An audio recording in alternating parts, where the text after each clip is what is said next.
Hello Year 5 and welcome back to Science. We are moving on to a new topic from now on, and this topic is going to be all about animals and the environment. And our first lesson of this topic is all about life cycles. Our learning objectives are the following. We are going to be comparing life cycles of different animals. We are going to be defining sexual and asexual reproduction, and we're also going to be looking in depth at humans and their life cycle. What you need to do is, if you haven't already got yourself a piece of paper, a pen and a pencil, then can you please pause this video right now, go and get yourself a piece of paper, a pen and a pencil, and also a ruler, as you'll be needing these later on in the lesson. If you have already got those pieces of stationery ready, then you can keep listening and have a read of the following. So what is our definition of a life cycle? Well, a life cycle of an animal or plant is the series of changes and developments that it passes through from the beginning of its life until the end of its life, which is its death. So once again, the life cycle of an animal or plant is the series of changes and developments that it passes through from the beginning of its life until its death. You'll notice that there is a pencil in the bottom right hand corner of this slide, so I will please ask you to pause the video now and make sure that that definition is clearly written out on that piece of paper that you have just got. So you might be thinking, well, what are the changes and what are the developments that an animal might pass through during its life? Well, what I like you to think about is the changes that have happened to you over the last few years. Okay, you'll know that back 9-10 years ago when you were first born, you were a very, very small baby. And as time has developed, you have had some changes occur to you. You have obviously grown. You have become more independent. Your ability to move has improved drastically over the last few years. Your knowledge and brain development has also improved. And these are all parts of changes and developments that occur in childhood. And obviously that carries on through into when you're a teenager, into your early adult lives, into your adult lives, and then obviously when you're then elderly. But we'll look more in detail at that later on. So one of the keys to a complete cycle is therefore reproduction, that the parent must be able to produce offspring. Reproduction is the production of offspring by an organism, and it can normally happen in two ways, which we're going to touch on very shortly. But if you think about a cycle from the beginning to the end, from baby or being an offspring, all the way through growing up, being a child, a teenager, an adult, to therefore produce another baby for the cycle to start again. So, reproduction, I said, can happen in two ways. Let's have a look at what those two ways are. And they are the following. We have asexual reproduction, and this involves only one parent. And this is usually how yeast, some types of bacteria, and some plants reproduce. And the way that happens is the offspring, aka the children or the babies, are an exact copy of the parent. And we say in science that this is called a clone. So if you've ever heard of cloning, when you produce something that's exactly the same, this is how some yeast, bacteria, and plants are able to reproduce in the use of asexual reproduction. In the other way, we call it sexual reproduction, and this involves two parents, male and female.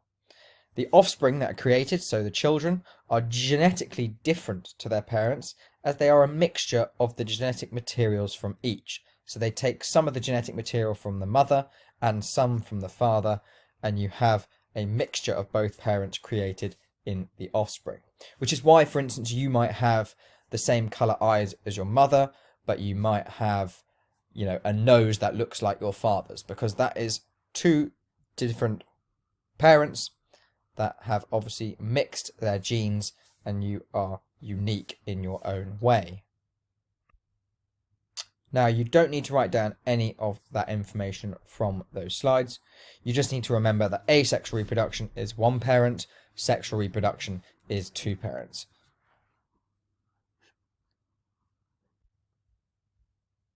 Okay, so now we are going to look more in depth at the human life cycle. So this is something that we will all be going through in our lives. And right now, we can think of it as, I am in a very different part of the human life cycle compared to where you are right now. But that's okay, because eventually, give it more years, you will be at an age where you're similar to me, and you'll be in a different part of your life cycle compared to where you are now. So let's have a look at the human life cycle in a little bit more detail. So we have the following. So what I'd like you to do is to look at the far left-hand side of the slide where my cursor is, and I'm highlighting the stage called the fetus. Now this is what happens when you are a very, very young baby and you are still inside your mother's stomach. This obviously has an age of NA because you haven't actually been born yet. But I'd like us to then move on and round to the stage where you are a baby. And this is where you are aged between 0 and 2. Okay, so you have been born, you're very, very young, you are very, very reliant on your parents, and you are normally aged between 0 and 2. The next stage of the human life cycle is the child stage, and this happens between the ages of 3 to 12. So that's where you are right now in year 5. You are a child, you are in the age between 3 and 12. After the age of 12, you suddenly become a teenager. Especially to do with your age, you are now 13 to 17, and these are your teenage years. After that stage of the human life cycle, we then have the adult stage, and this stage ranges from the ages of 18 to 66. These are the ages where you are very independent, where you eventually leave school, become an adult, and then start obviously hopefully having a job, and maybe producing your own family in yourself. So, after that stage, we have what is called the elderly stage, and this is the age of anyone over the age of 67. And this is the final stage of the human life cycle. Okay, the elderly stage, eventually at the end of that stage, we have, like every other animal, we eventually will die.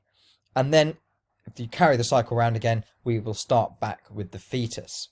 So that is what the human life cycle looks like. Now, there are no arrows, okay, but you can follow it round in a nice clockwise direction as the cycle. What you need to do now is to pause this video where it is right now, and I'd like you to draw out this life cycle neatly on your piece of paper.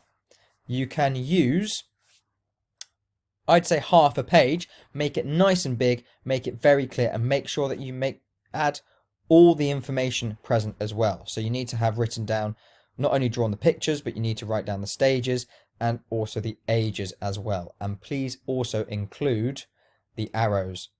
Thank you. Pause the video now and you can have some time to draw that. So now that you've got your human life cycle drawn nicely in your note on your piece of paper, I would like to have a think about this slide and see if you can spot 3 differences between these life cycles.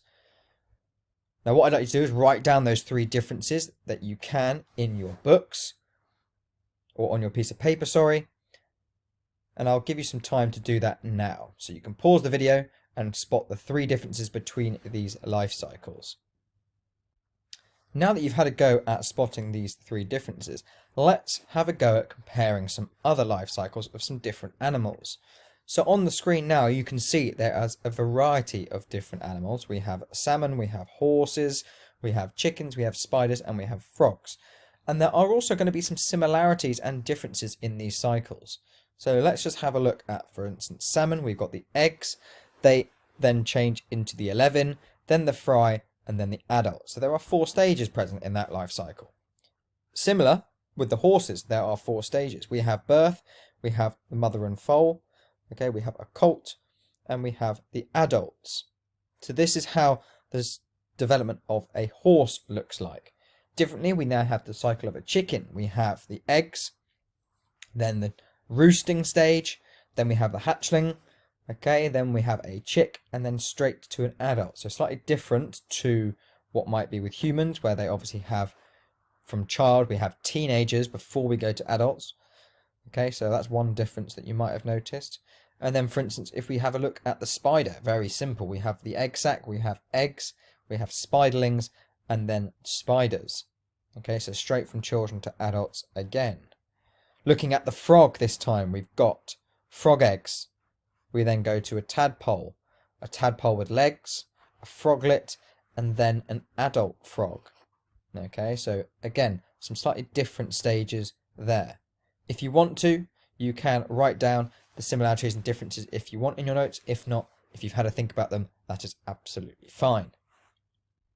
Now, we've just mentioned a lot about animals and humans and their life cycles, but we can't forget the plants. Plants are also super important. So this is what the life cycle of a plant looks like. So starting with the diagram that I'm highlighting with my cursor now, we have a seed from a plant. A seed grows into a young plant. The young plant eventually grows into a mature plant. The mature plant eventually flowers. And then from this flower, a fruit is produced. And then once again, back to the beginning again, a seed from that fruit then creates a young plant, and so on. Now, this is an example of plants and how they are part of their life cycles. And because of this, I would like you to also draw out that diagram that I've just highlighted with my cursor. Again, make sure that the pictures you draw are nice and neat.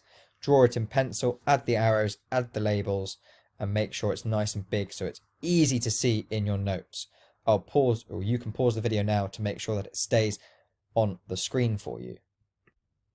Okay, and finally, now you've drawn your nice big diagram of a plant life cycle, we are going to have one more task to do during this video, and this task is the following. You are going to make a Venn diagram in your books and compare the life cycles of a horse and a chicken. So on the left hand side, I'd like you to have the differences of a chicken life cycle.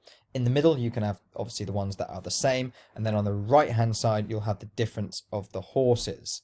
Okay, so a nice big Venn diagram, couple of differences, some similarities, and then some other differences as well. Once you have completed that, you are done with this video. So what you need to do is go back to Microsoft Teams. On Microsoft Teams, there will be some more instructions of what you're going to do for the rest of the lesson. Thank you very much for listening. Well done. And I look forward to seeing you next lesson. Thank you very much, Year 5. Enjoy.